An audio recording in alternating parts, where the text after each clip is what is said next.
Well, welcome back. Detroit was recently ranked the second most stressed city in the entire country. Think about that. So on this Mental Health Monday, we're turning to Dr. Sabrina for some advice on how we can learn to relax.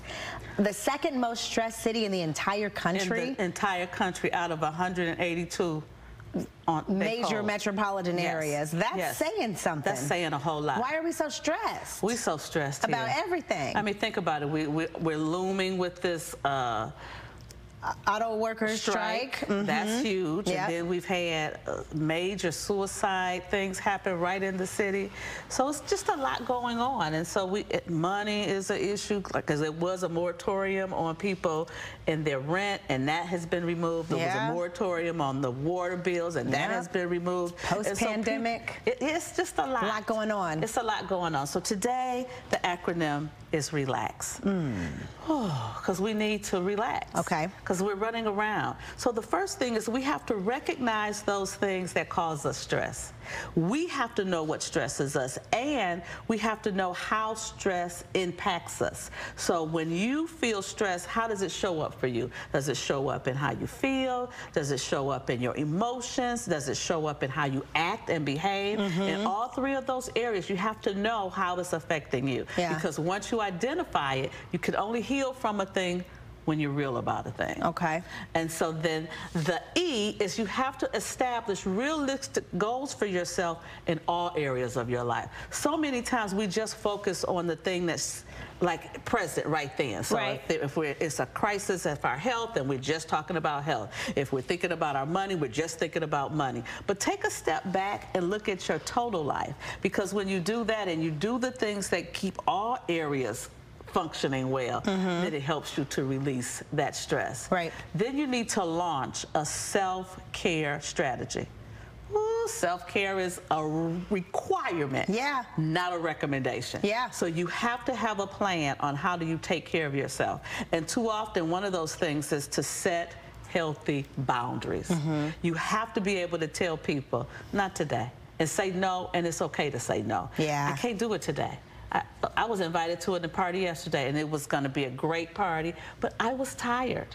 And it's, and it becomes an obligation. And it wasn't going to be fun for me because I was already stressed. And so I went home and put my feet up, took a nap in the middle of the day. Just took a nap and took care of me. So that's important.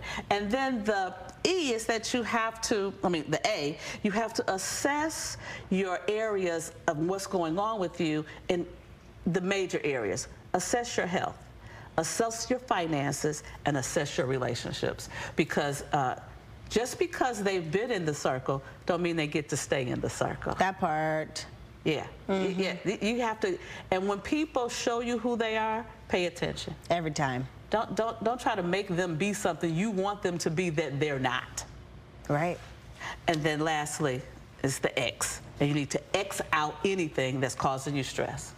Just X it out. Sometimes it's like when your phone rings and you see the number and you go, that's not going.